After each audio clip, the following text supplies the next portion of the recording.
From France, and welcome to live coverage of race 1 of the International GTOpen series.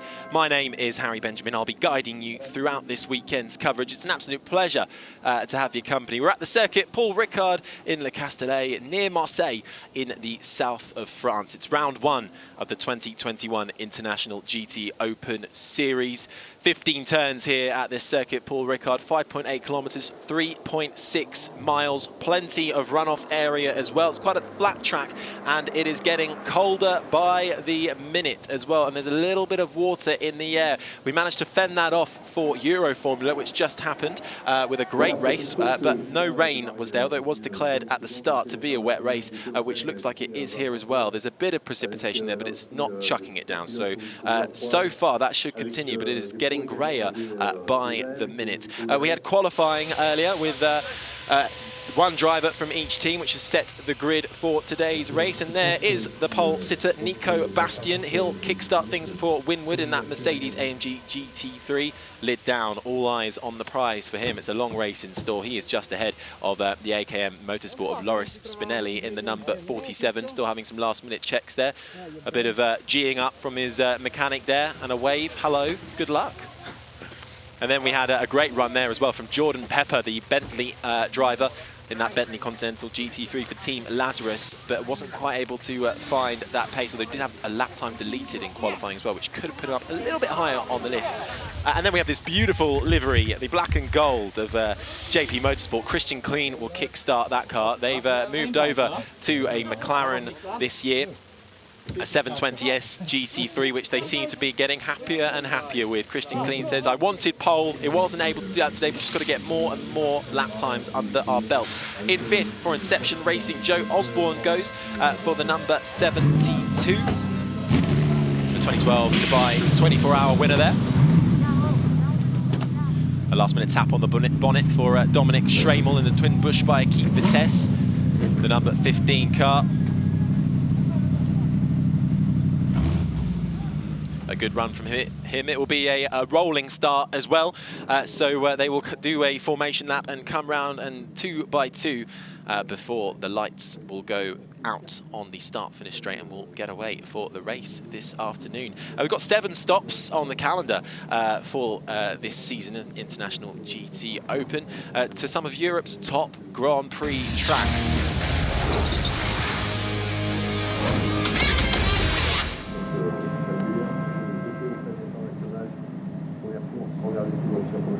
But before I tell you all about the amazing calendar we've got in store, let's look at the amazing grid. It's Nico Bastian in pole position from Loris Spinelli. It's an all-Mercedes AMG GT3 lockout on row 1. Jordan Pepper in the Bentley Continental GT3 for Team Lazarus will go from 3rd ahead of Christian Clean, who goes from 4th in the McLaren. Joe Osborne in the McLaren 720S as well for Inception Racing. 5th, Dominic Schramel will go from 6th. Florian Schultz, a really good run for the AM driver, who will start 7th ahead of a lot of Pro-Am and Pro drivers. Al-Faisal Al-Zubair is behind him. Frederic Schandorf is 9th ahead of Baptiste Moulin. It's an all Lamborghini row for 9th and 10th. In 11th, it's Brendan Irebe and Sean Balfe in Balfe Motorsport team. That Audi R8 will go from 12th. 13th, it's Jens Renaud Muller in the Honda NSX ahead of Jan Seifert in the Lamborghini. Then Giuseppe Cipriani, who goes from 15th ahead of Francois Grimm. 16 cars on the grid. It is going to be an excellent, action-packed race. It has never been closer in this championship before. 7 different car brands present as well, in the form of Audi, Bentley, Lamborghini, Porsche, Mercedes, McLaren, Honda. And we'll also, for race 2 tomorrow, we'll have the GT Cup cars joining us, which will make a 30-car grid for race 2 tomorrow. So that's something to look forward to, but we've got race 1 to do first, and we are starting the formation lap. But I'll go back to chatting about the calendar briefly while we get ready for the race. And it is 7 stops on this calendar, and we start here in France. We then travel to Spa-Francorchamps, Hungary, Italy, Austria, and we finish off in Barcelona in October. So it is going to be an amazing season. Still battling, of course, with the hardships that have come many people's way, especially in motorsport and how we run it in the form of the pandemic. But great to be able to put this race on here in France at this beautiful track. Now, Track Limits has been a repeated problem throughout the weekend for every single racing category here this weekend, including GTOpen, and there were a lot of lap times deleted, and it's very interesting to note. You'll see here France is quite famous for its red and blue colourings off the circuit, but don't be fooled by the nice colours. If you hit that blue zone, it's a nice bit of asphalt, but it drags you out into that red zone, which is deeper and grippier. It's more abrasive and can really cause you some extreme tyre wear. So you've got to be careful with that. This is really going to punish you if you try and use that to your advantage and gain a bit of time on board with Al-Faisal Al-Zubair in that Letna Racing car. As Andy Soucek watches on, very pleased to say that Elliot has joined me back in the booth. Elliot, we're very excited for this. We're going to get underway for 2021 International GTOpen. Yeah, it's going to be really exciting. These races are always thrilling. It's the difference between cars, the difference between drivers, and often it's the difference between pit stop times and strategy that normally cools the action here. We've got two Mercedes at the front-engine cars, but talked to them after qualifying and also before qualifying as well, that they're worried. They're worried about starting at the front. Yeah, Nico Bastian was saying he's happy with pole, but he is worried about the Bentleys, Mercedes and McLarens that are all behind him, especially on those straights, because that Mercedes may be quick in the corners, but it's not so quick on the straights compared to the others, as the second drivers who will come in midway through the race for a driver switch watch on. So it's a lot of pressure on these first drivers as they come round towards the end of the formation lap, and the safety car will dive into the pits, and that will leave Nico Bastian and Loris Spinelli at the top of the field. Nico Bastian on the right-hand side when we come back round to the second camera angle. Loris Spinelli on the left-hand side. It is all eyes to the lights on the gantry. And we go racing here in Circuit Paul Ricard, and it's looks like a decent start for Nico Bastian, but the Bentley, they're trying to have a little look. We saw what happened there when the Bentley tried that last year, but seems to have got through all right. That looks like Loris Spinelli, who's had to take off to the runoff as they all go. Al-Faisal Al-Zubair having to take that corner off as well. But importantly, the leader cut straight across. He's given away not only the lead, but possibly two positions with the Bentley Lazarus coming through into first place. Oh, that's a huge crash there. That looks like the JP Motorsport car has come together with a Porsche straight into, that will be turn 3 there, so someone might have got their braking zone. There looks like two cars involved in that. I think that's the JP Motorsport car, and that's the number 15, the twin butch by Equipe Vitesse, and the number 88, that is Christian Clean. Such a shame. Hopefully we'll see that they're both okay as the safety car comes out, not even completing one lap yet. Safety car out after 3 corners. Nico Bastian holding on from that Bentley of Jordan Pepper, who did look like he almost had it, but had obviously to slot back into second. And there we see, the car door is open. That looks like Christian Clean. Both drivers are out having a little word with each other. We'll have to get a replay to see what happened properly there.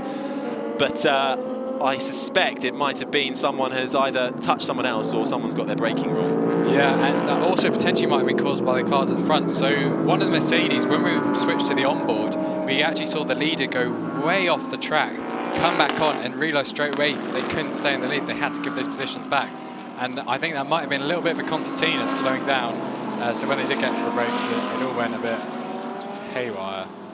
Yeah, it looks like Dominic Stremel and Christian Clean are both out of this race. Such a shame for them. We wait so long to get underway, and then it all comes undone after 3 corners. But thankfully, we will get another race, and I don't know how long it will take to clear that damage as well, either in terms of for the safety car, but also to get them out and running for tomorrow. But it looks like either of them, they both seem to be having a chat about it, so perhaps it wasn't either of their fault, but we'll hopefully get a little replay of that. And one thing they were kind of arguing over is they wanted to look at the crash, but they had to get in the medical cards. You know, it's the rules. Well, this was the start then. So on your right-hand side was Nico Bastian. On the left-hand side was Dominic Stremel and the 2 Mercedes cars.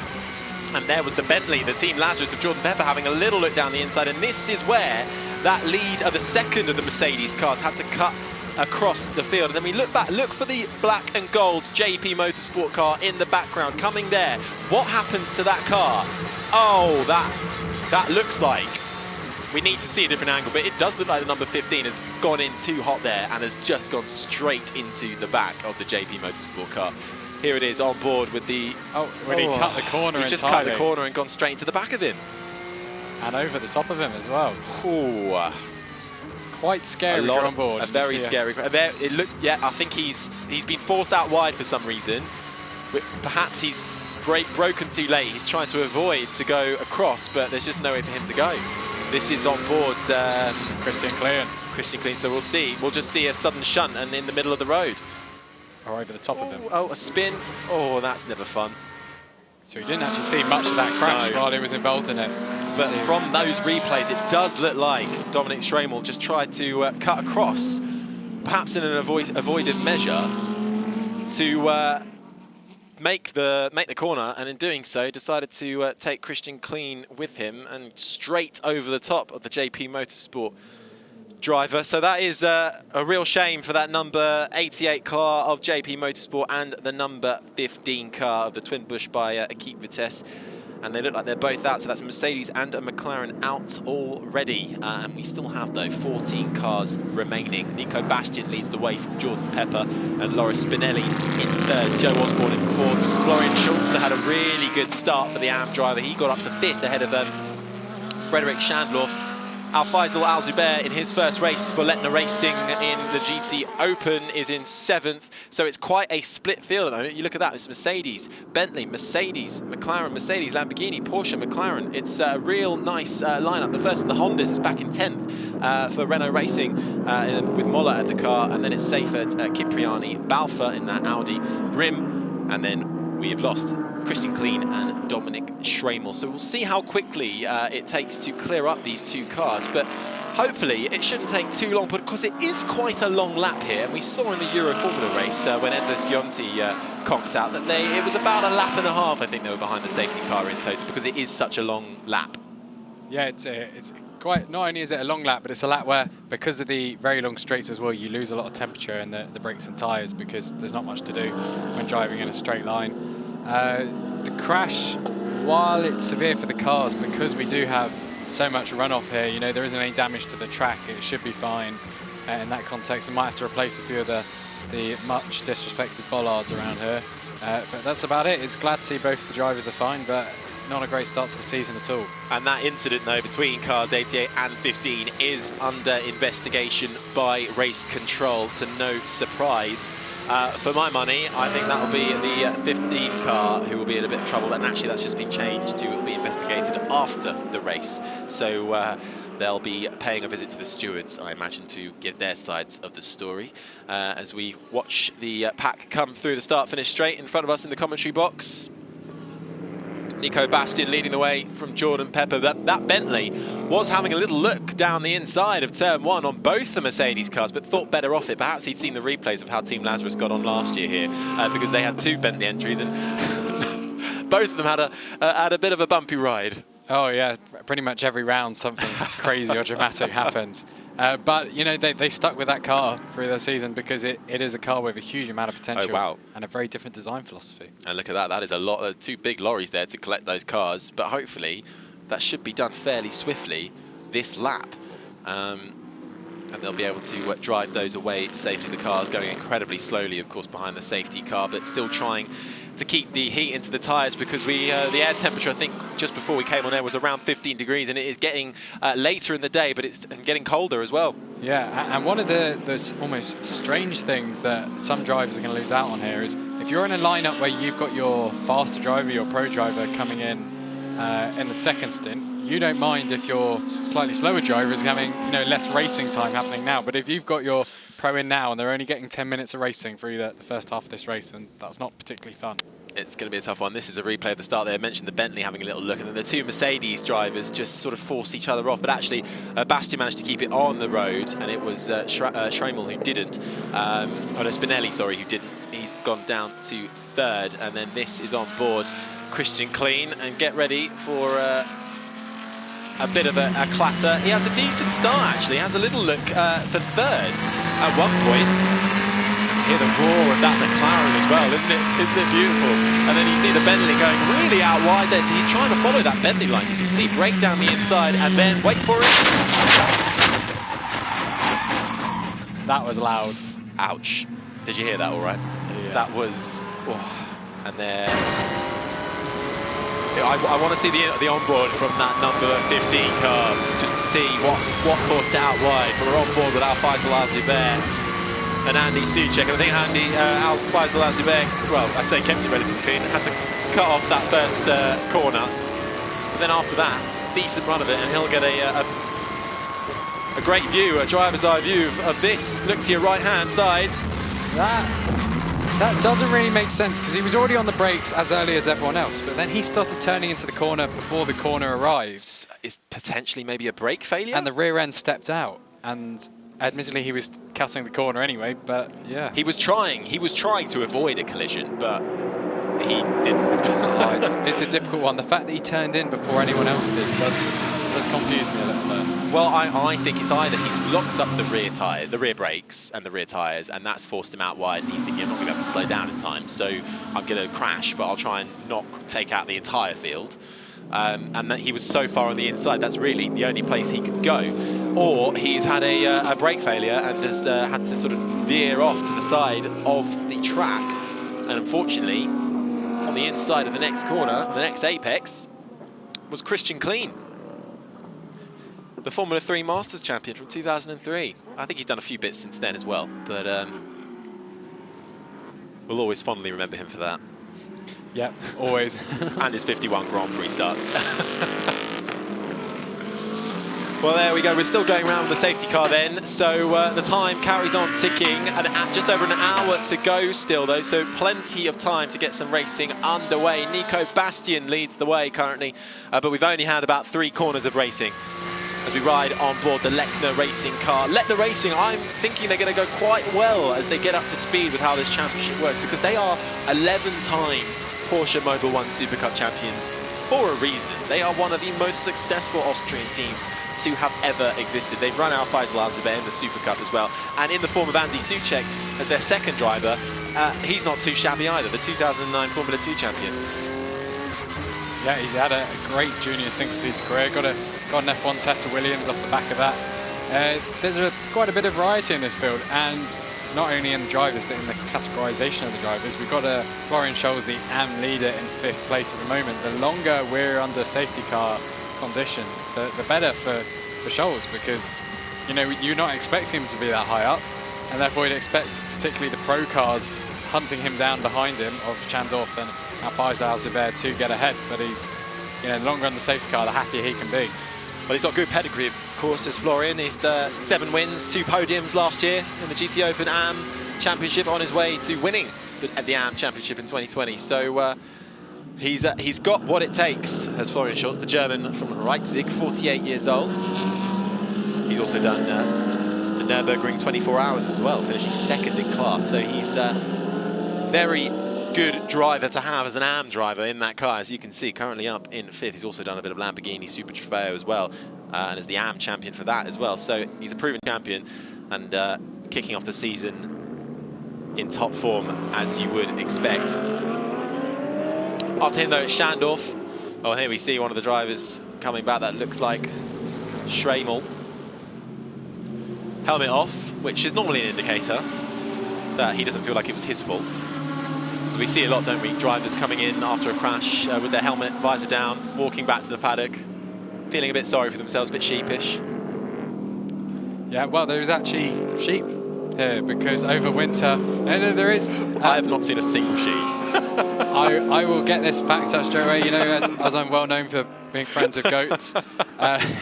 Yeah, so they're using eco-grazing around here, as they so innovatively call it. So they have 400 sheep grazing for 4 weeks next to circuit at Science Corner, which you can tell it's that corner because there's 400 sheep nearby. And 7 lambs are born at that time, so they weren't just grazing. And essentially it just, recuperates the environment, the grass there. They also did some actual track work, not the sheep, but the people at Paul Ricard did some track work over winter, so we do have a bit of new asphalt here and some reprofiling of a few corners. But I think eco-grazing is here to stay after its successful introduction. And yeah, if you want to look up online, just search Paul Ricard sheep or Paul Ricard lawnmower, and you will find pictures of these creatures. One of them has actually got a HTP Motorsport hat on, I saw past turn 2. So, you know, they know their motorsport as well as their grass. Of all the things I thought we would talk about throughout this race, sheep did not come up on my list. So I'm sure we'll keep working on some more sheep facts for you to bring you throughout the race, but thank the Lord for that. The safety car is in this lap, so hopefully that'll be the end of the sheep talk, but never say never. I think it could be quite popular. Nice little feature there for you. But well, the Paul Ricard circuit has actually got a lot of history because it was founded and built by Paul Ricard, who was a bit of an eccentric pastiche magnate in France, very big in the drinks business as well, and it wanted to experience the challenge of building a super highway. And so built Circuit Paul Ricard way back when in 1969, opened in 1970, and has been hosting racing on and off ever since. But we're almost ready to go back racing. The safety car has sped off and will go into the pit lane. Nico Bastien will lead the field away as we get going after only having 3 corners of green flag racing. It's Bastien, Pepper and Spinelli, the top 3 so far, and it looks like Bastien has gone really early. He's gone way before the final 2 corners. So Nico Bastien not wanting to wait around too long. Jordan Pepper, though, able to stick with him. Loris Spinelli in 3rd as well. He'll be wanting to try and claim that place back. He's lost a position from where he started. Joe Osborne, great start as well for him, up to 4th, ahead of the AM driver of Florian Schulze. Frederick Chandler as well is in 6th. Al-Faisal Al-Zubair in 7th. As they all come through and make it safely through the first couple of corners. It's Nico Bastien leads the way. The Honda there having a little tussle with the Lamborghini behind it as well. That is Muller and Seifert for 10th and 11th. Through the crash site, that Bentley taking a much tighter line through that series of corners, trying to... Oh, and we've got a little bit of a collision. Another bollard's been hit, and that is the Lamborghini there coming up the inside of the Mercedes. That is the... not sure which number that was. Frederick Schandorf, I think, and Al-Faisal Al-Zubair further behind. So side-on-side contact, door-on-door, which is like safe, and the Bentley is coming alongside the Mercedes. Oh, sweeping that down. Was a bit.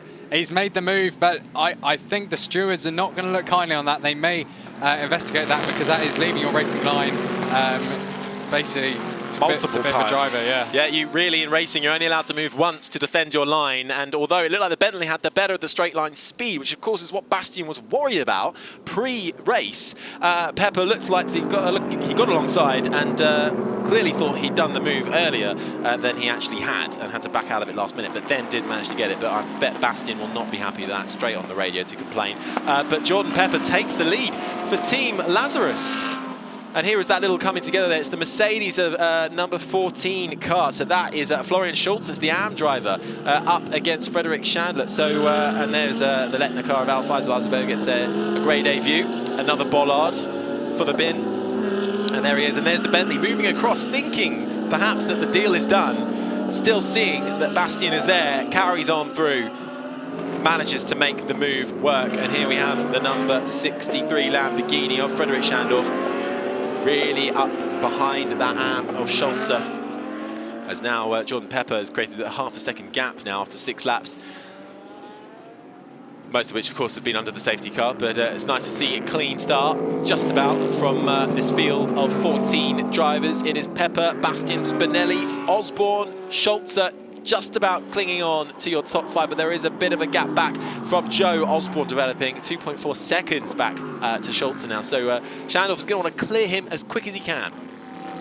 Yeah, you know, there's no point staying in traffic when you can push ahead, especially with only 11 minutes to go until the driver changing window starts. So that's when a lot of these drivers will come into the pits, normally at the very start of that window, hand over the car to their teammate, and then watch the rest of the race in the pit lane. That window is normally open for around 10 minutes approximately, so they can do it any time during their warning flag for car 4, unexpected change of direction, like we said. So Jordan Pepper being told off for slightly unsafe driving there, but as soon as he was in the lead, he's pulled away, set the fastest first sector of anyone.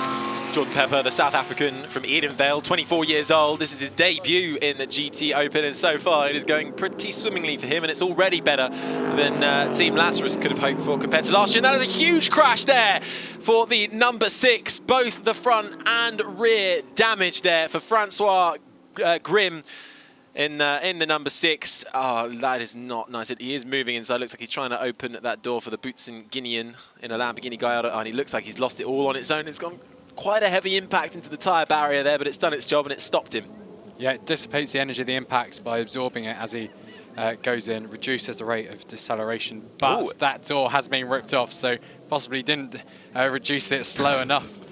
But he is out, and there's not the medical car yet. So that'll be another safety car. Yeah, he'll have some time to look around at the damage and see what's done. Hopefully the car can get out for race 2. That's the worry with this. That is a lot of damage there, isn't it? But Jordan Pepper will have to do another well, it was Bastien actually who started from first in the safety car start. So Pepper, who was starting to pull away in that bend. Oh look, we've already got, is that a puncture? He had a puncture by the looks of it. Yeah, probably gone straight. Oh no, this is the number 17. Straight down to the rim. This is a different Lamborghini. This is Jan Seifert, who looks like he's got a rear left puncture and has made it back into the pit lane, which is decent timing for him actually, because it is a safety car, so he won't lose as much ground. Yeah, but he won't be able to hand over the car to his teammate yet. We've still got around 9 minutes to that. You see some of the Euro Formula cars being pushed down pit lane right now. Race winner in the background there. Yeah, it looks like the wheel might be down on the rim. You want to avoid suspension damage when this kind of thing happens, because obviously one side of the car is rumbling along on the floor. Well, he's doing the sensible thing of driving very slowly, because we do see a lot with these drivers that they try and race back to the pits and destroy the bodywork as well, and the whole rear tyre and the whole rear of the car. But he's made it back to his pit team, who will do their best. It looks like they're changing both. Oh no, just the rear left tyre they're changing it. Yeah, it does look like it's just sort of fallen off its rim, hasn't it? I wonder where he's picked that up from. It just sort of deflates off the rim. I can't see an obvious punch. That'll probably be silent contact there that actually pushed it off the wheel. And that's resulted in that, so he could still drive but not steer very easily. That was a Fernando Alonso-esque drive back to the pits, like Baku in 2018, was that? And was it Baku? Oh God, you're testing me now. It couldn't have been later than 2018. No, because he wasn't in it then. Let's go with 2018. Yeah. But his team doing a great job on that pit stop as well. As he comes out under safety car. In around about 13th place, ahead of Grimm, who is out, and there we see Grimm, who had looks like he lost it all on his own, lost the rear and straight for the tyre barrier, big side on. Oh, he's taken a bit too much curb going in, got on to the curbing, a little bit of that blue zone stuff on the outside, and that has sent him spiralling over to the left into the tyre barrier. And the whole right side of that car looks like it's damaged, along with the rear and the front. So that is probably going to be a little bit of a late night for the Boutsen Guinean team. And it's a shame, they're only running one car, so that is their only car. So not the start they would have wanted to. It's been quite an action-packed race so far. We've only had about 2 laps of green flag racing. It's Jordan Pepper who leads the way, though. Yeah, with 7 laps to go, they've brought the fuel down a little. They've not taken too much out of the tyres, although obviously some of them have. But these lead drivers will be fine, and because we've spent so long behind the safety car, some of the drivers who were way behind and have had to close in on this battle are actually setting personal bests in the safety car queue. I'm sure they'll be very pleased with themselves with that. Jordan Pepper is leading the way though from Nico Bastien, Laura Spinelli in 3rd, Joe Osborne is in 4th, Frederick Schandorf 5th, Schulze in 6th, and we see who's made up the most ground at the moment. Cipriani down at 11th has made up the most ground. The AM driver, the Giuseppe Cipriani car, the number 8, driving that Il Barone Rapant car, the Lamborghini Huracan. A very historic team, that is. Yes. Famous for contesting, among other things, Formula V8 3.5. We did a bit of AutoGP, but I don't think the team did, and Formula 3000 way back yonder. Well, they'll be very pleased with that then, because they've made up 8 positions so far. So it's been a decent start for them for the 2021 GT International. And we got up to Florian Schulze, who is the leading AM driver, though, currently in 6th. Al Faisal Al Zubair in the Lechner Racing. Porsche is 7th, Brendan Irie 8th, Baptiste Moulon is in 9th, Jens Renault Muller in that Honda NSX is in 10th. Giuseppe Cipriani there made his way up to 11th, ahead of Sean Balfour in the Balfour Motorsports car. Adam Carroll will be swapping into that as well, so I can't wait to see what he could do. Adam Carroll, the man who can do it all. And then we have Jan Seifert, Francois Grimm there, who crashed out and is now out of the race, along with Christian Kleen and Dominic Schramel. So we've lost 3 cars from this race, and we have 47 minutes still on the clock. Driver of the car number 6, though, you'll be pleased to hear, for Francois Grimm, is okay, out of the car. He will be taken away by an ambulance, but purely for safety and medical checks, which is always the wise thing to do. But it was quite a heavy impact. Yeah, it wasn't a fairy tale race for him. No, but pleased to see him getting out of the car and walking away, which is what we all like to see at the end of the day. And with 4.5 minutes to go until the driver changing window and the safety car coming in soon, I think we might have 1.5 lap sprint for some of these drivers before they dash into the pits. I feel sorry actually for these the ones doing the change, because they haven't really had a proper go at it. It feels like it's been very interrupted as we see one of the lorries picking up the Kleen and Schramel car just drive down the pit lane in front of us. So it looks like those cars will be delivered back safely. And the team will try and get cracking on those for the race tomorrow, which joins forces with our sister championship, the GT Cup, to make a 30-car grid. That is going to be absolutely epic racing everywhere you look. And if this is anything to go by as well, it's going to be action-packed.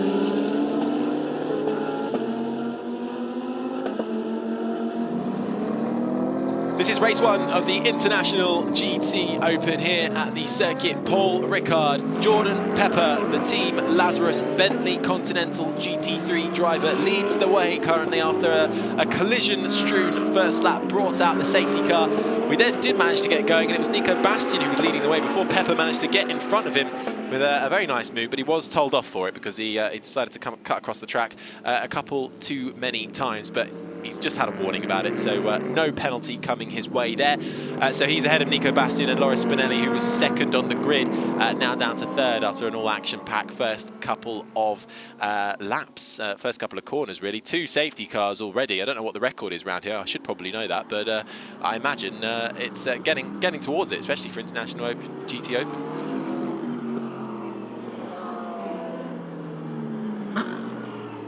Number 11 car there, driven by Jens Renault Muller. That is the Honda NSX car.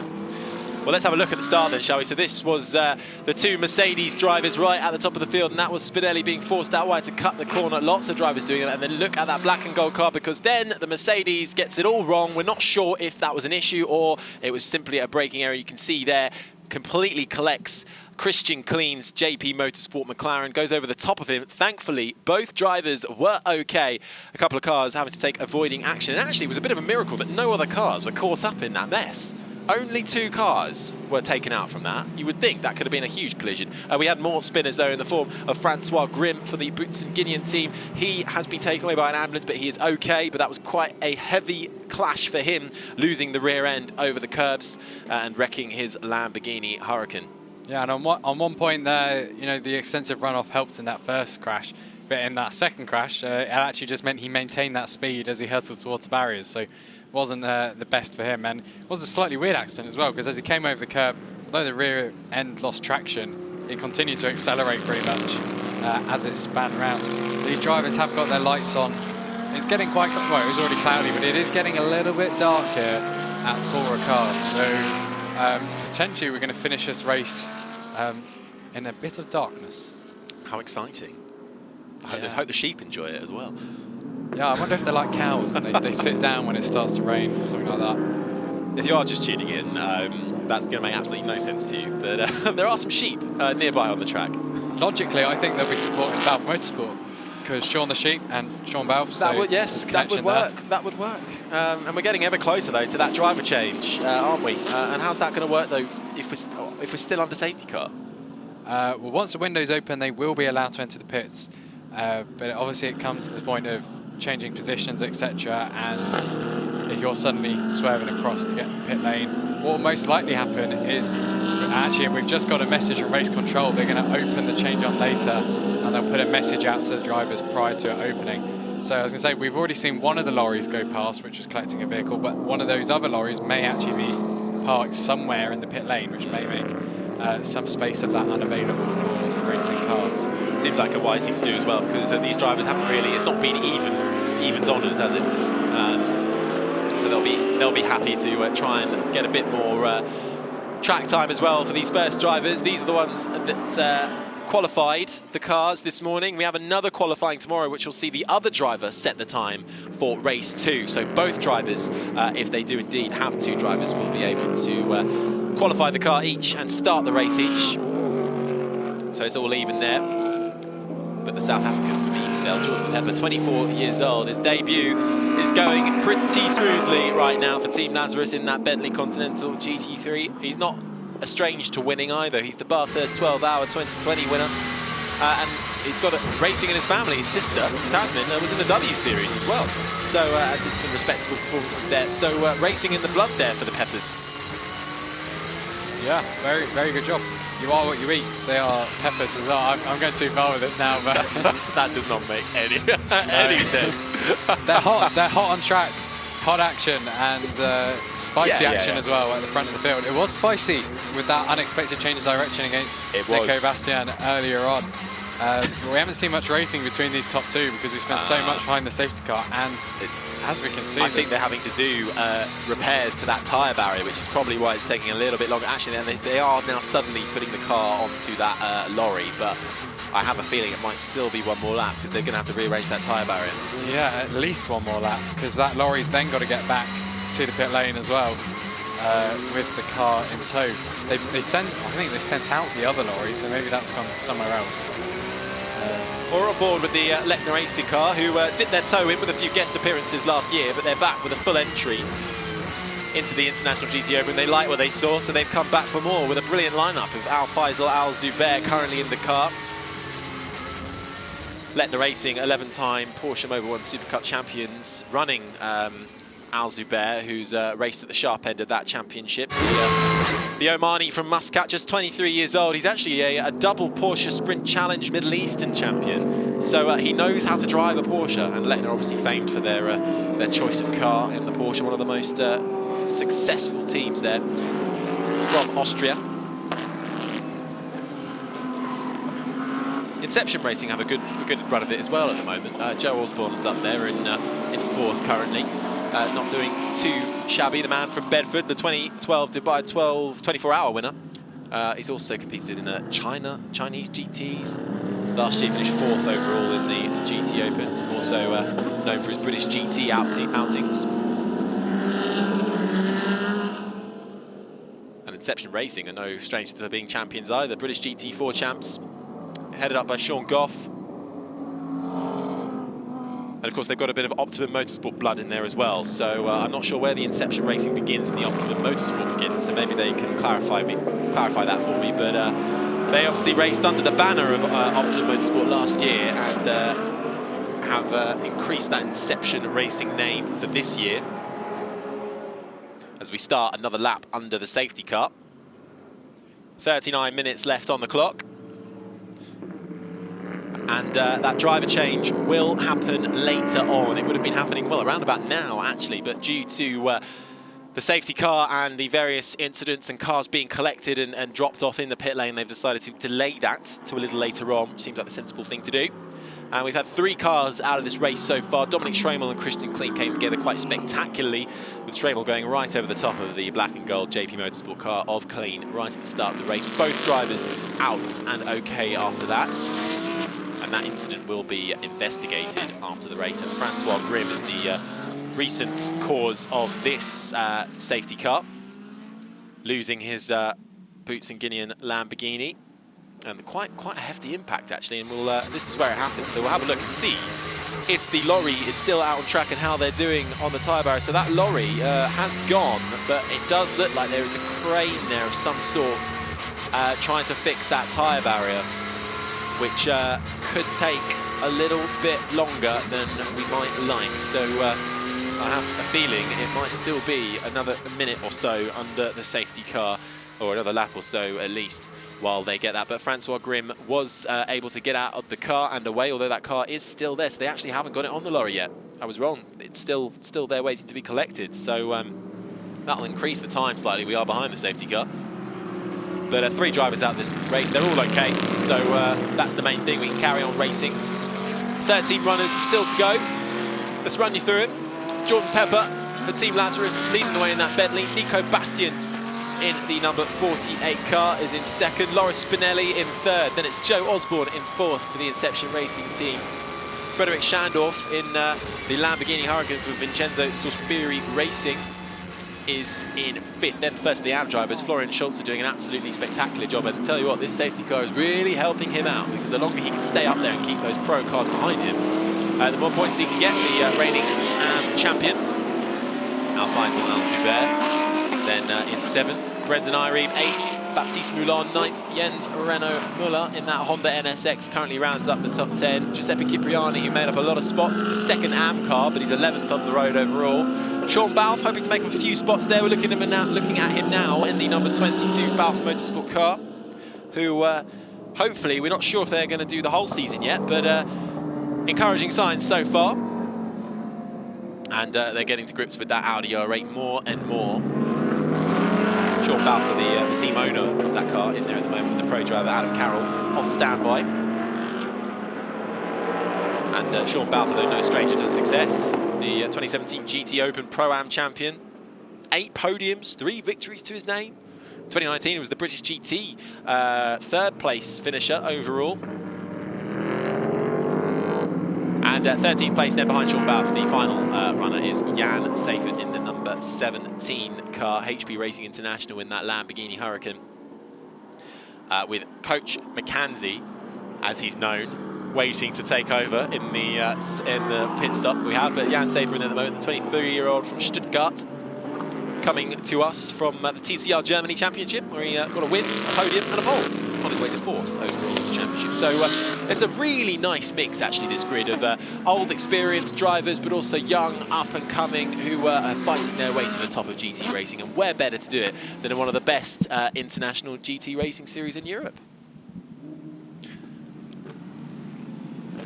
So I think we're still probably going to get another lap of the safety car. Let's have a look. Here is where the incident took place, but they are now allowed a bit more on track. Before they were being diverted off it. So it looks like that car of Grimm has been loaded on to the lorry. We'll hopefully see it to the right of our screen in a moment, but I have a feeling that they'll still be putting tyres on that barrier. So there goes the car. And it's going to follow them down the track. And I think they might have done the barriers as well. So I think if that lorry can get back into the pit lane safely, then we should be all good to go here with 34 minutes on the clock still remaining. So I think we're probably going to get a bit of a sprint race towards the end of this Thursday, aren't we, Elliot? Yeah, it's going to be very close. And we're still waiting for the message from race control, actually, to tell us when the drivers will be allowed to swap over.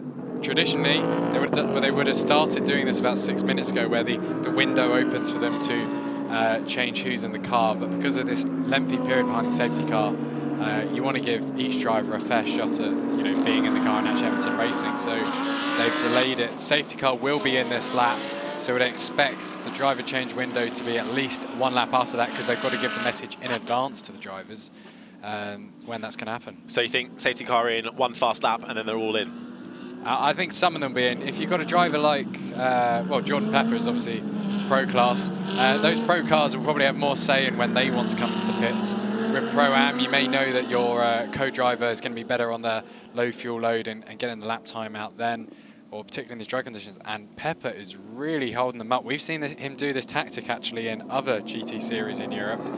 This isn't new, but it will make it very hard for the cars behind. Well, Bastien in the first safety car had already gone by this stage. Pepper making sure he doesn't go till the very last moment. On the start-finish straight we go, and we are back racing here for race 1 at Circuit Paul Ricard for the International GTOpen Series. And it is Jordan Pepper and the Team Lazarus Bentley leading the way down into turn 1. Behind him is Nico Bastien, having a little look behind him as well as Spinelli all over the back of him, but they all seem to make it through the first 2 corners. Osborne as well well, holding on to fourth, and Schandorf in fifth. Schultz will be coming under increased pressure from Al Zubair behind him, the AM driver versus the pro driver behind. Irib in eighth, Moulin in ninth, and 10th is Muller, sorry, in the Honda NSX. So a decent start there from Jordan Pepper in the Bentley, who looks to have made 4/10 gap so far, as we look further back in the pack at the Lamborghini and McLaren car.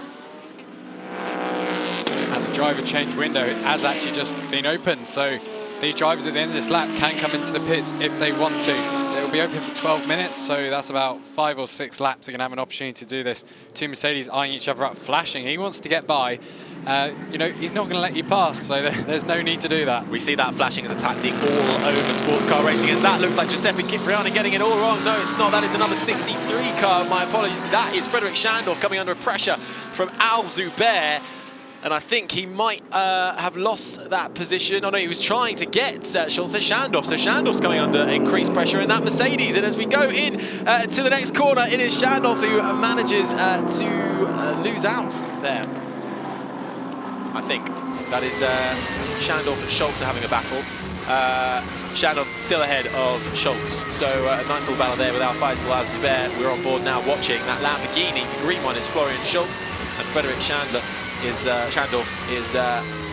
in fifth. So let's have a look at what happened through here. Oh, so they forced him out very wide, the Lamborghini.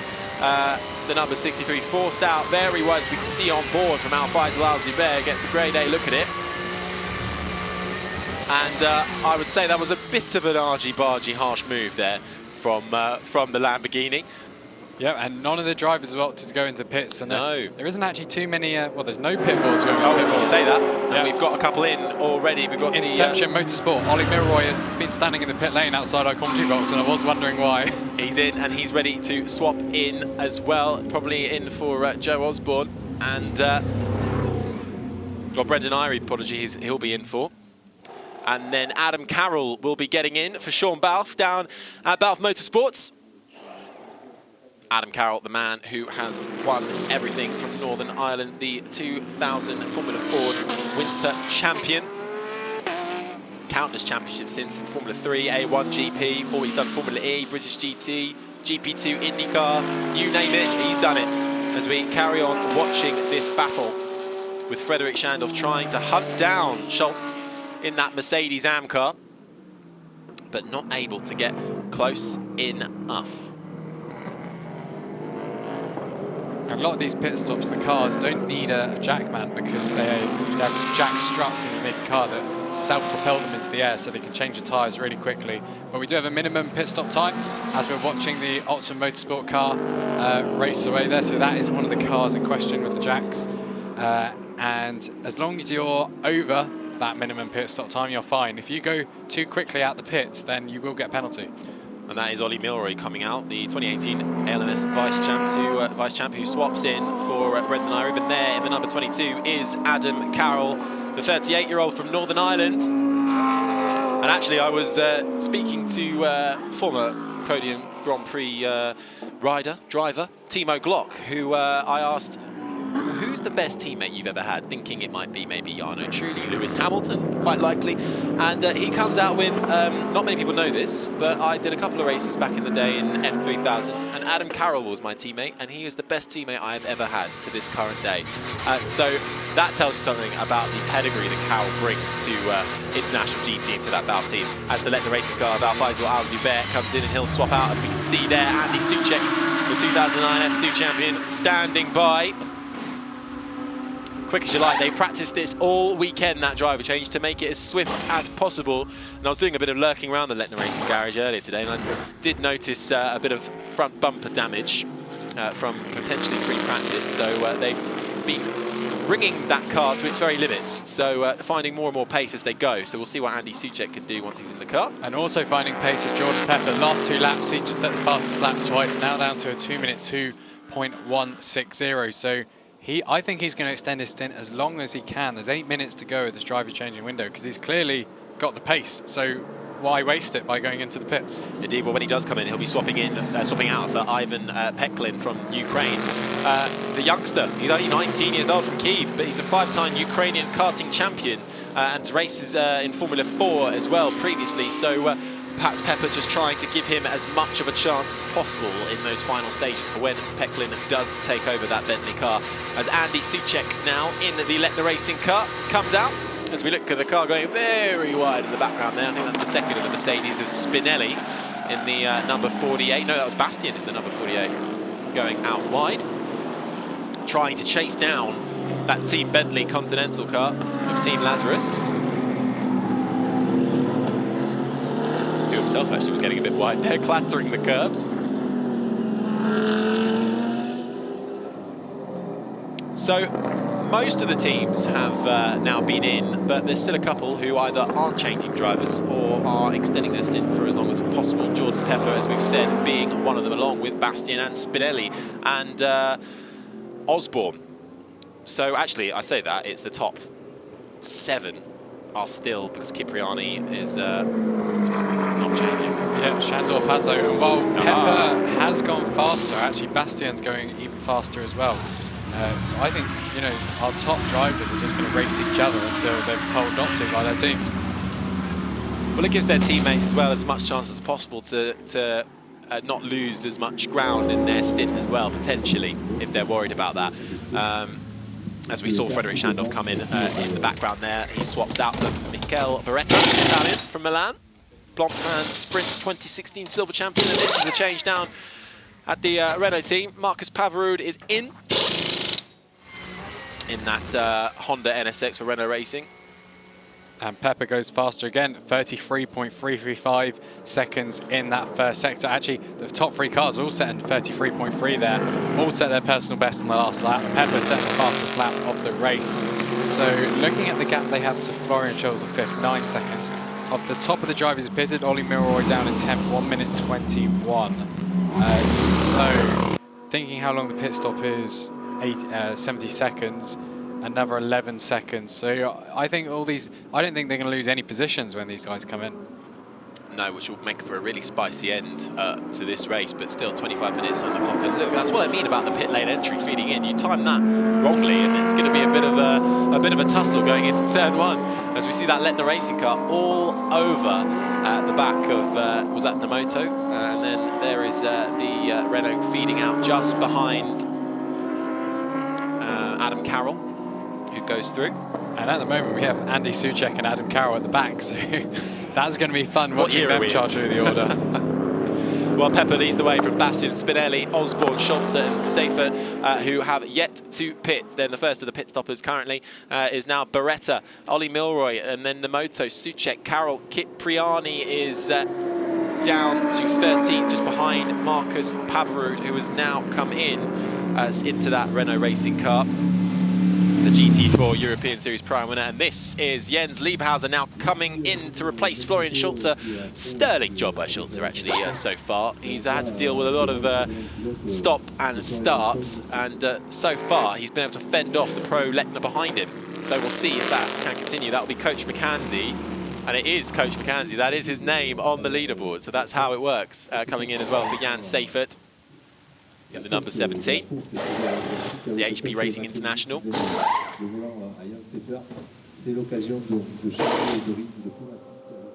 Coach McCanzie from Germany, 58-year-old Blancpain GT star, 2nd and 3rd in 2018 and 2019, so he knows how to drive a GT car to its very limits. But Jordan Pepper, still no sign of him stopping with 23 minutes on the clock today. Jordan Pepper, Nico Bastian and Loris Spinelli and Joe Osborne, the top 4 who have yet to stop. So we'll see what happens when they come in and change their driver. It's Bentley, Mercedes, Mercedes, McLaren. Now that's a nice bit of variety, isn't it? Yeah, but it's still Jordan Pepper who is the fastest driver on track. Another fastest lap, 2 minute 1.680. So the gap's growing. Well, is it growing? Because it's staying around the 1 and a bit second mark, really. He's not able to make a huge gap. To the cars just behind him, but the ones who have pitted, who have then got to get back up to speed because they've changed tyres, the gap's going to be more pertinent there because of the change. Yeah. So what we're looking at really is a really nice fierce battle between those top, I'd say top 3 really. Osborne's a little bit further detached for when they come in, and here he comes. Mr. Jordan Pepper comes into the pit lane for a change of driver. A brilliant lap so far, 17 laps for Jordan Jordan Pepper leading this race, led all but the first couple as we start the 18th lap. Has Spinelli or Osborne come in? No. And they'll have to on the next lap because we currently have 2 minutes and 43 seconds left of this driver changing window, and it's a 2-minute 2 lap for those top drivers. Well, the quick driver change, so it is Jordan Pepper out, Ivan Pecklin in. Not a huge racing CV for Pecklin, so you can understand why Pepper might want to go for as long as possible to give Pecklin the best chance, because Pecklin will certainly be learning how this championship works and how car racing works, because he's stepping up from single-seaters and before that karts, but he was very successful in it. So we'll see what the 19-year-old Keem can do now that he has been handed the lead from Jordan Pepper in that Team Lazarus Bentley Continental GT3 car. But what that has meant is that Nico Bastian is now in the lead from Loris Spinelli, and these two have been sort of tied together since the start of the race, really. They're not able to sort of detach from each other at all, Bastian and Spinelli. Yeah, I think when you've got the same marks racing at each other, you know where the car ahead is going to be weak and you know where it's going to be strong.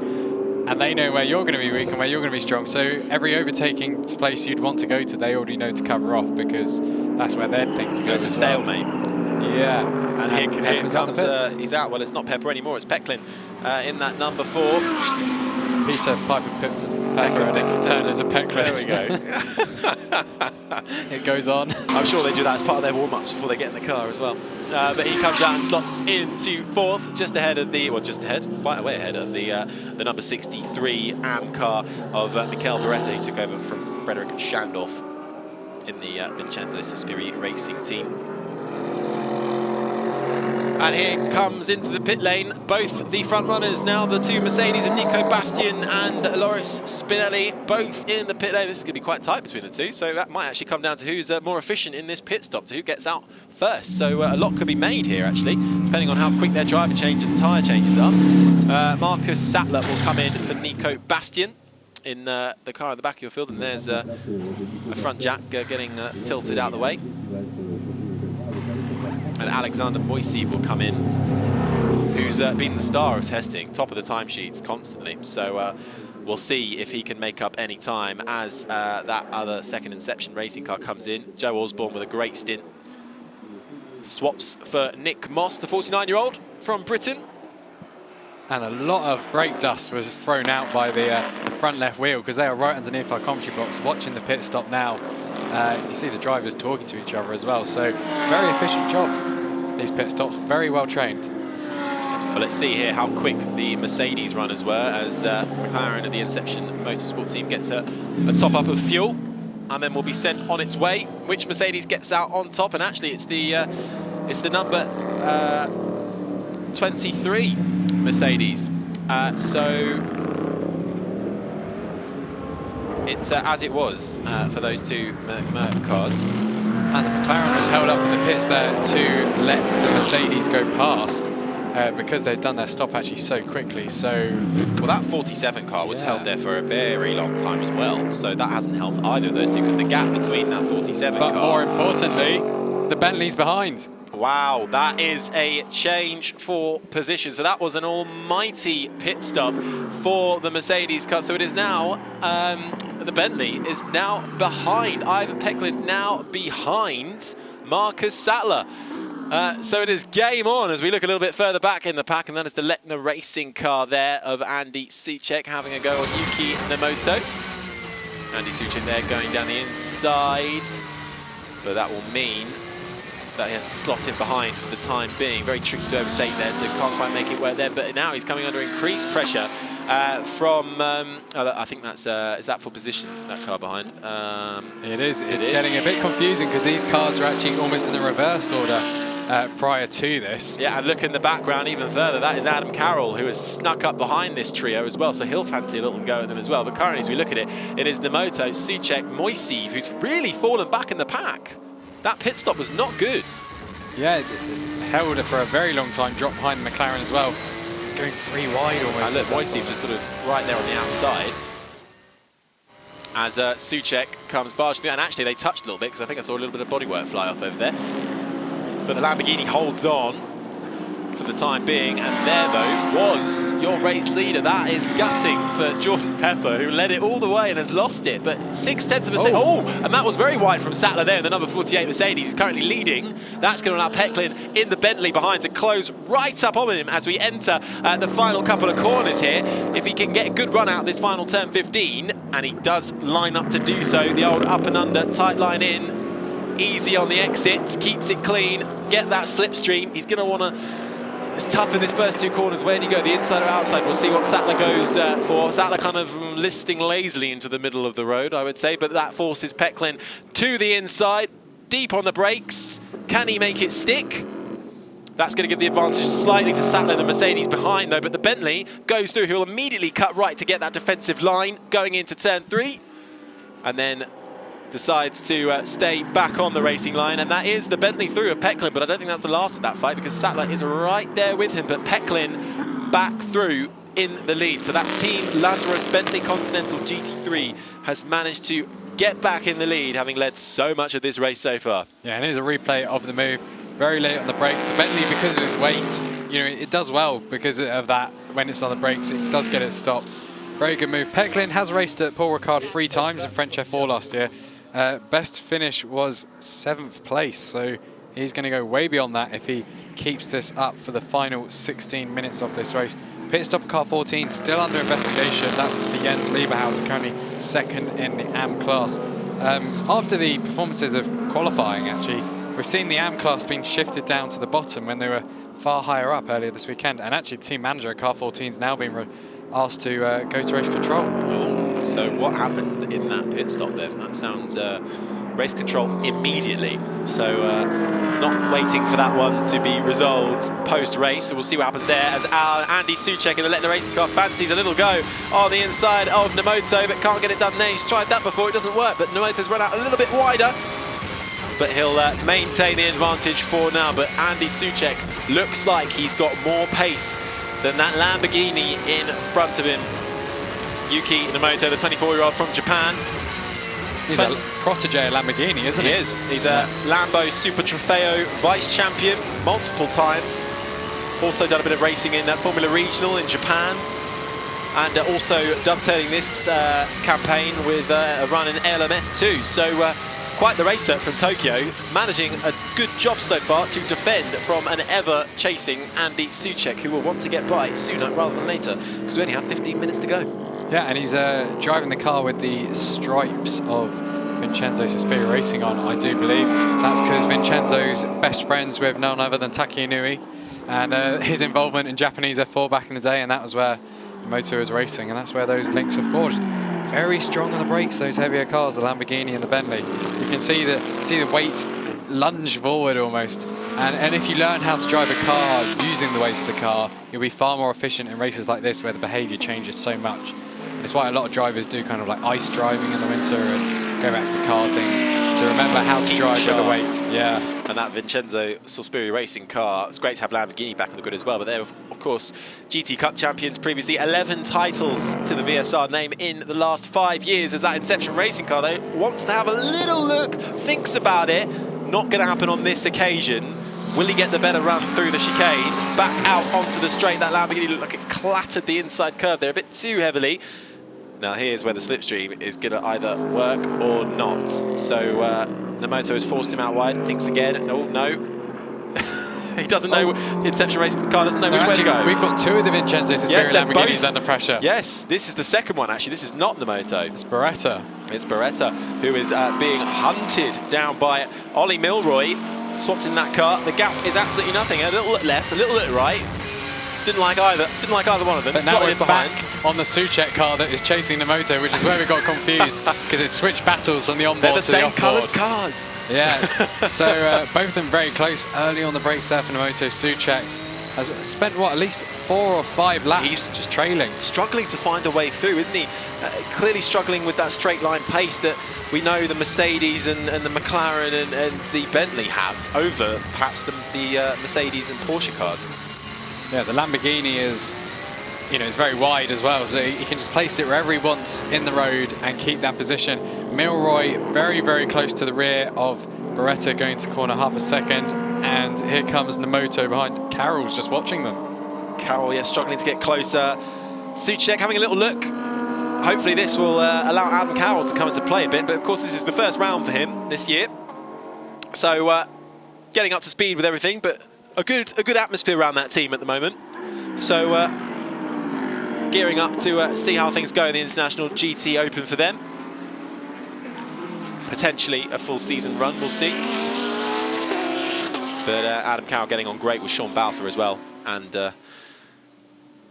every race car he drives, I think. But back on board with Andy Souček, who is still unable to find a way through. And you can see there, Nemoto defends, moves back. Like, you're allowed to do that. That's the one move you can do.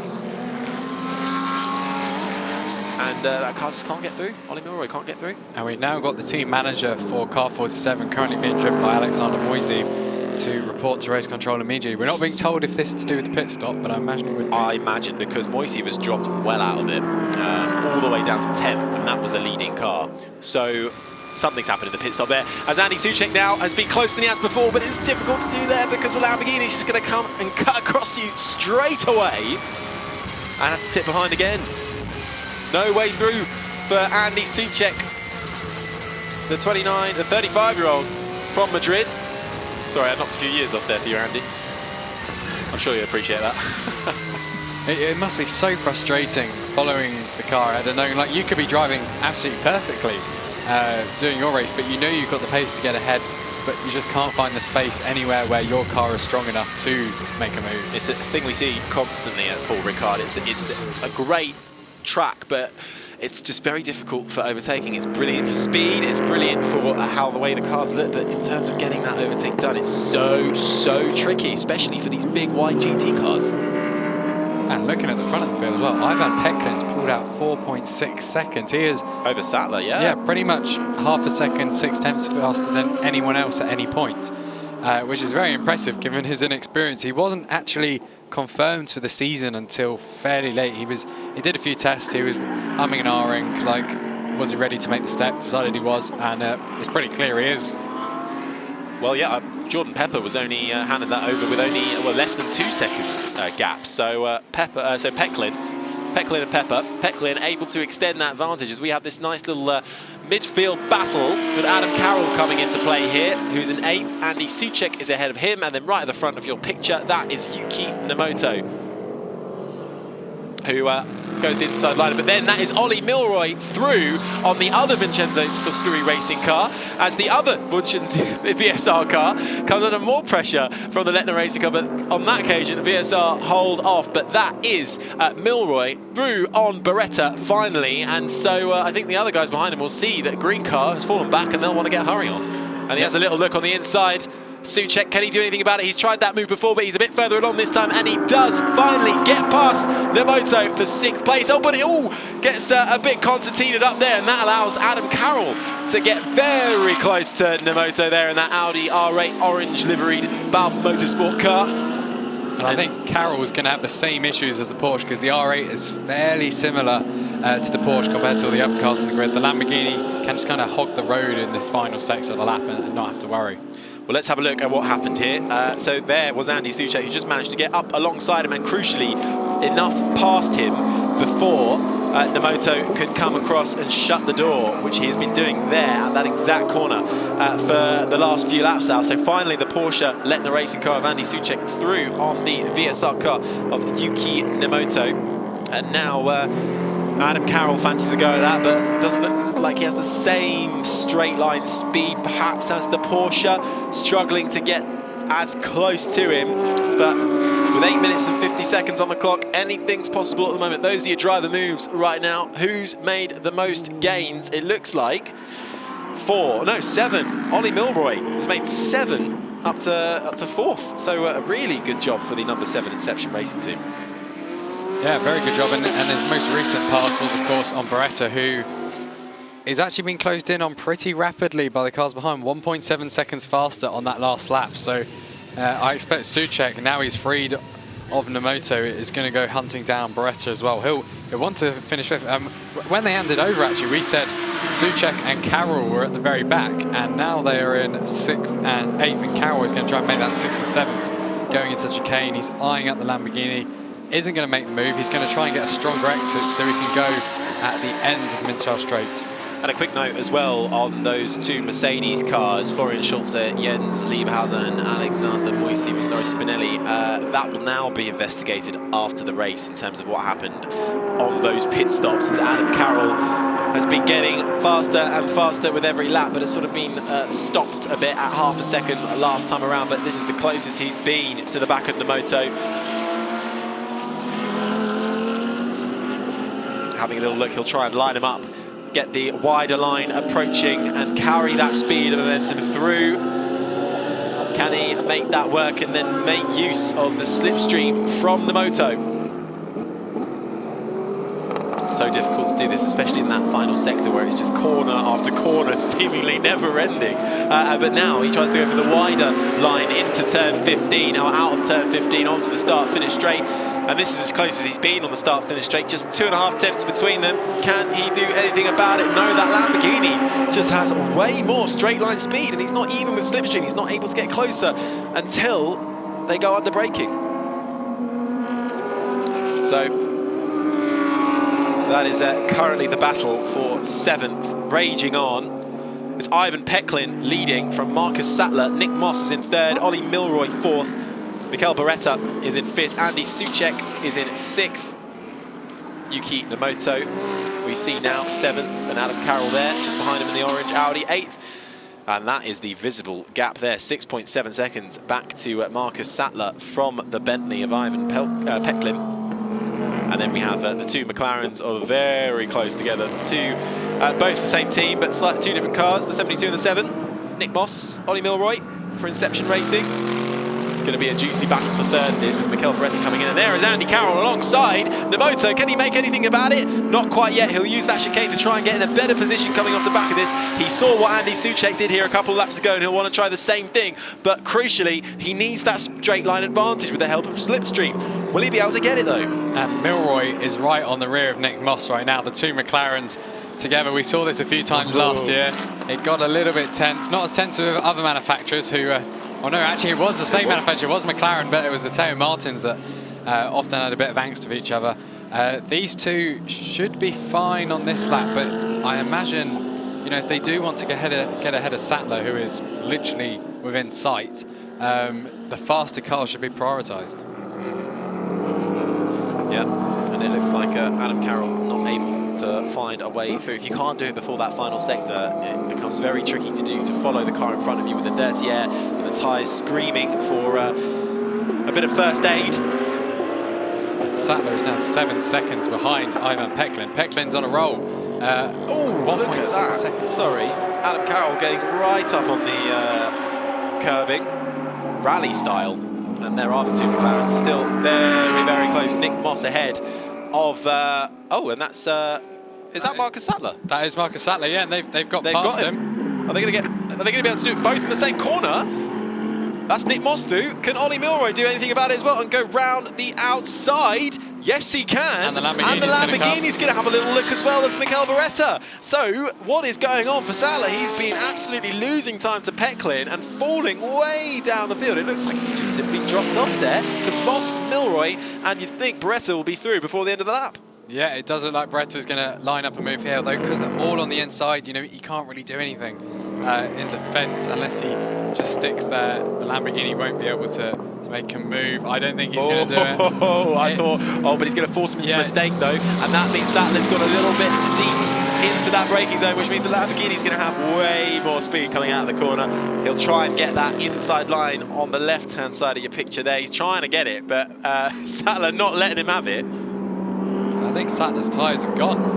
They just don't look. He can't. It looks like he's shaking all the way through that corner. Yeah, that actually forces, he just hasn't got the grip. It's understeering, it's oversteering as well. It's just not the car it was just a few laps ago. So he's gone hit the cliff, as they say. And that is Beretta through though. So it's now Peklin with a 9-second gap to the two McLaren Inception Racing cars of Moss and Milroy as we get a little bit of an incident, and that seemed a little bit unnecessary from from Sattler, who falls further back through the field. A last gasp attempt to try and get Carroll's through. going down the inside as well. Oh, as we see the two Inception cars. Yeah, but Adam Carroll was about to make a move as well on Yuki Nomoto. We're going to see them going into the final corner. There is the first of the Lamborghinis, and Andy Souček is now less than, he was 2.9 seconds behind. Now he is, well, he's getting closer.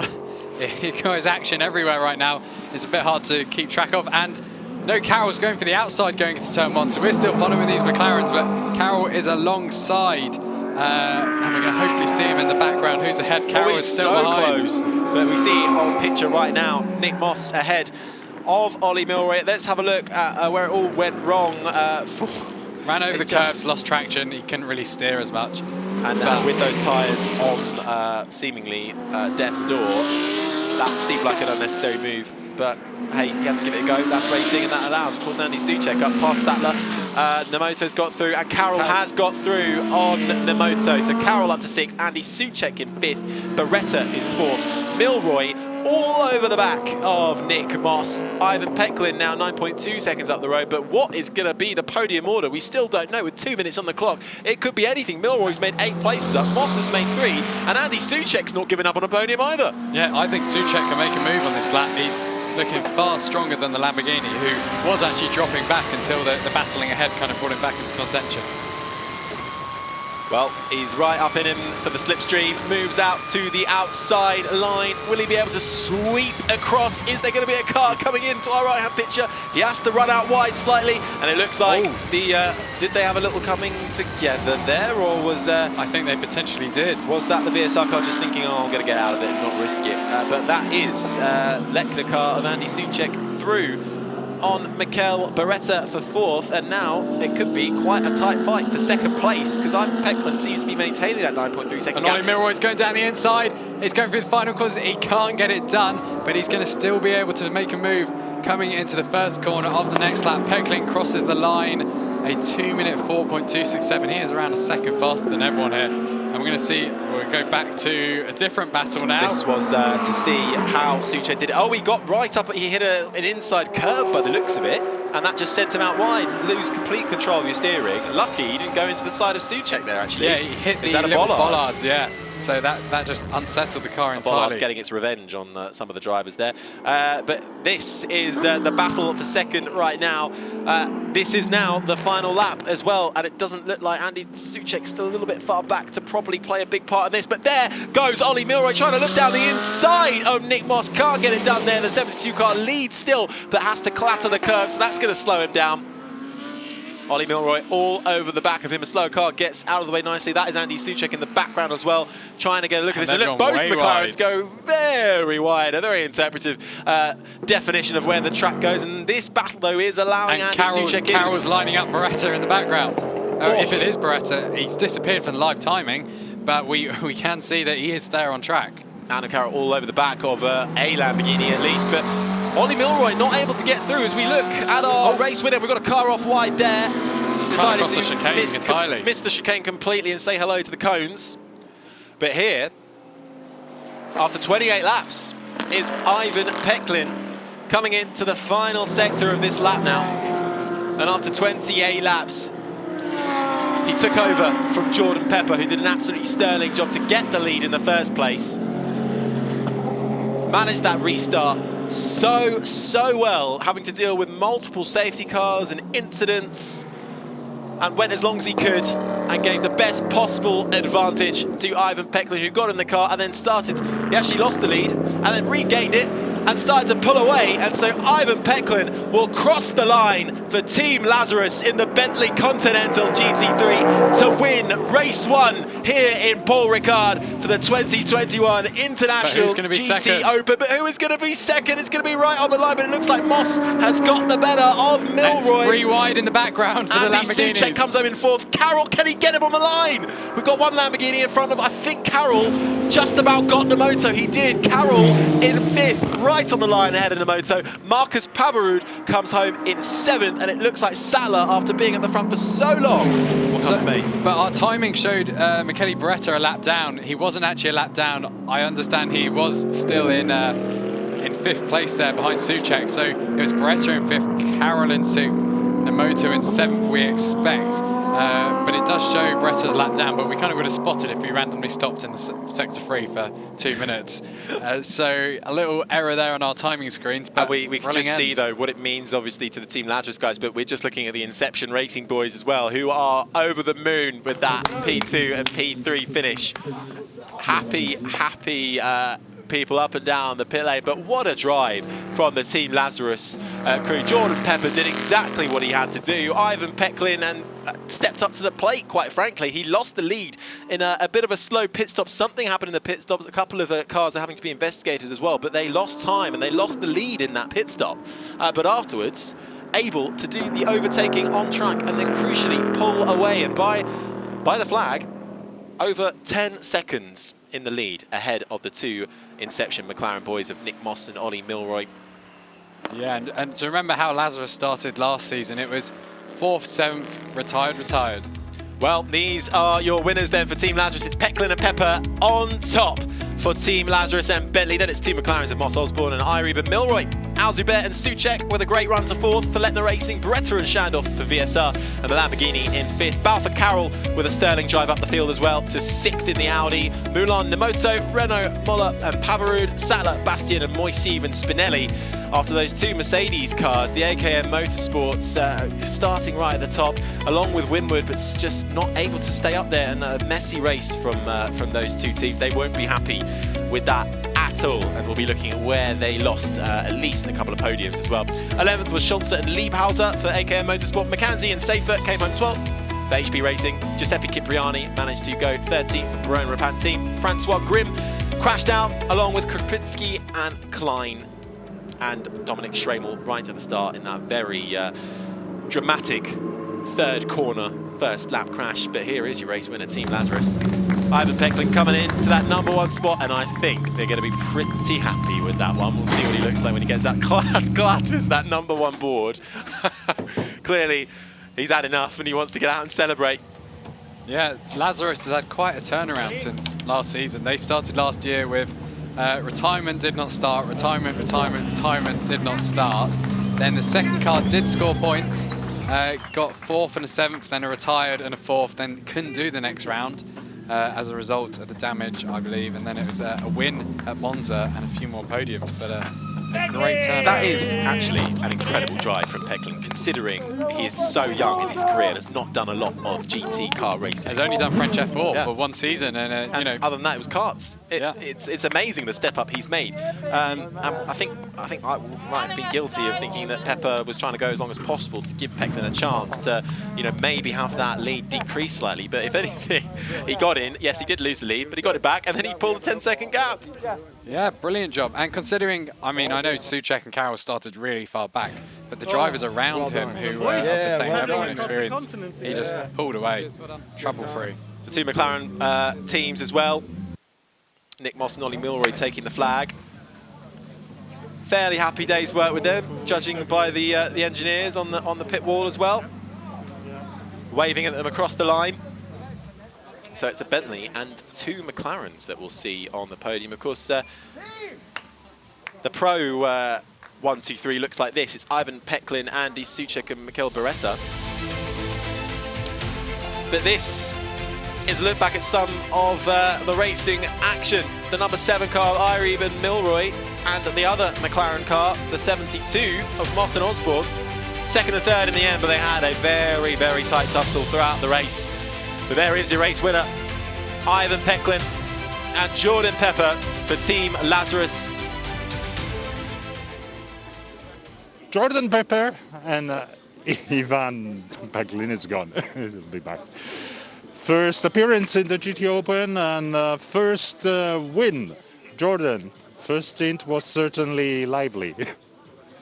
Yeah, it's actually a shame, to be honest. It's not nice to see so many competitors' cars go out on lap 1, and again with the safety car. But while we were racing, I had a good fight with Nico and obviously Loris, so that was good fun. And then I think the goal was just to try bring the car up as high as possible for Ivan. It's his first GT3 race ever, so he did a good job. You know, I think he did well. He made no mistakes, which is important, and I think that's what made the difference. So congrats to him and congrats to the team, and obviously Bentley as well for a good showing. And it's always nice to come into a championship and get a win straight away. So that's good. Absolutely. Ivan, for you it's even better because you are basically new to GT racing. Yeah, I am super happy. I didn't expect it that the first race in GT would go so well.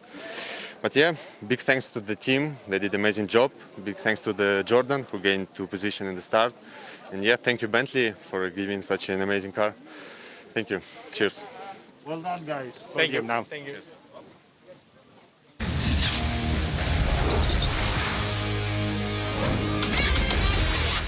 Well, race 1 of the International GT Open looked a little bit like this. It was a rolling start on board with the Letna Racing Al Faisal Al Zubair car a little further down in the pack, but it was all action ahead of the 2 Mercedes cars leading the field. The Bentley having a little look there as well, and lots of cars having to run wide in that first corner, which meant there was a little bit of a concertina effect lining up into turn 3. And if you look to your left-hand side, you'll see the Team Bentley car having a little look down to first, and then further back, we see in front of us here a big collision between Christian Kleen, the JP Motorsport car, and Dominic Schramel. Both drivers out of the race, both drivers okay, crucially. We then got going again post-safety car, and it was Jordan Pepper all over the back of that Mercedes car, having a little look at him in the number 48 as well of Nico Bastian and Marcus Sattler, then able to get through and then able to pull away in that Team Lazarus car. We then had another big incident for the Boots and Gillian team.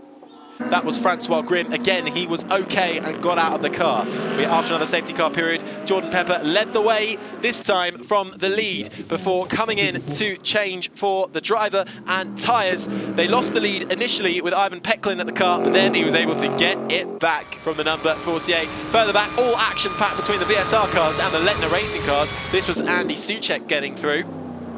But it was Team Lazarus with Ivan Peklin and Jordan Pepper who led most of the way to win here at the circuit. Paul Ricard making up for an up and down season in 2020. Ivan Peklin and Jordan Pepper open their account with a win for the Bentley Continental GT3 car run by Team Lazarus. An absolutely sterling drive there. They finished just in front of Nick Moss and Milroy, and this is your overall podium. So in third there on the right-hand side will be Ollie Milroy and Brendan Ireeb, and then on the far left will be Nick Moss and Joe Osborne, both for the Inception Racing team. So a very happy team there, 2 McLaren cars. But your top step will be Ivan Peklin and Jordan Pepper, who win for Team Lazarus. And we will hear the Italian national anthem.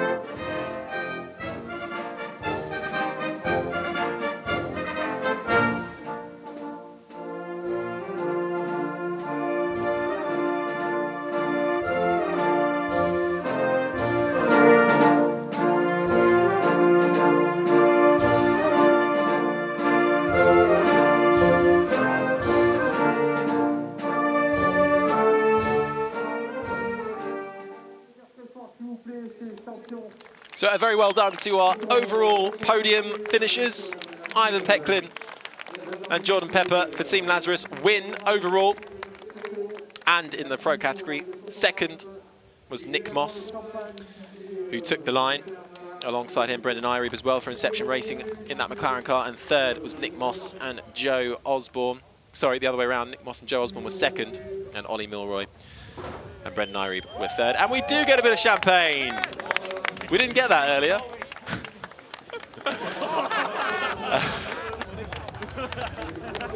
Ivan Peklin loving his time there on the top step, doesn't want to get down anytime soon.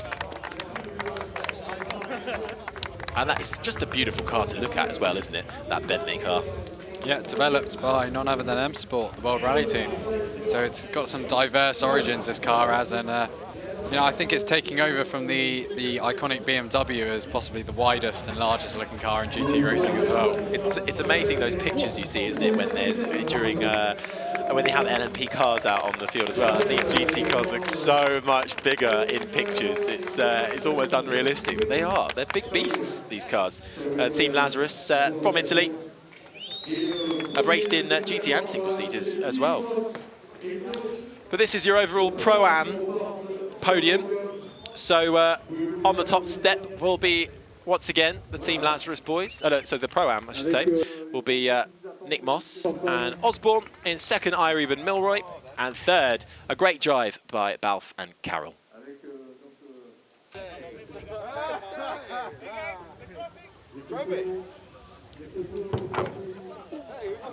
That doesn't, oh no, has he broken his trophy? He has. Not quite the way he would have wanted to celebrate that. He's got 2 trophies now, 2 for the price of 1. He's got 2. A bit of super glue. A bit of super glue on that and he'll be fine. They want to do a little bit of champagne as well, desperately trying to open that bottle. It's a lot harder than I think they make it look on the podiums throughout Motorsport Series. And we will get the AM podium as well after this, once they've had their fun celebrating. It's a bit rubbish for the AM drivers. They get up there and it's all covered in champagne. Yeah, I think it's all right if you drop your trophy after you've had your champagne. If you've done it before. So here's a shot of the Audi R8. Yeah, driven Adam Carroll and Sean Balfe to third in the Pro category. Ollie Milroy in second with Brendan Irebe. And then the other Inception car of Nick Moss. A very tight battle at the end. You wonder if there was any talks about that, but they seem to all be happy and smiling come the end of it. This will be your AM podium now. And it was Jens Liebhauser who led the way for the AMs right at the end from Coach McKenzie and Giuseppe Cipriani. The only 3 out of 4 AMs to finish.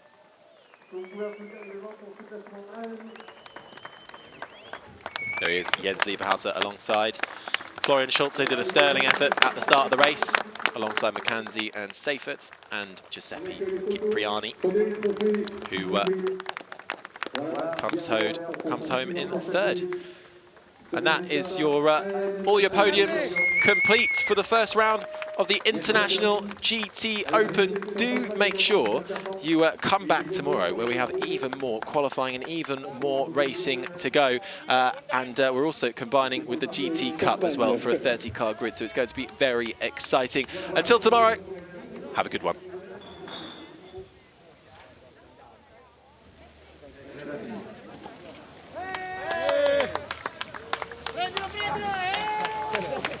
Grande riflesso. Quasi, Va sempre bene in pista. E quando sei lontano non ci lamentiamo, dai. Già fa. Che scopre i freni si fa.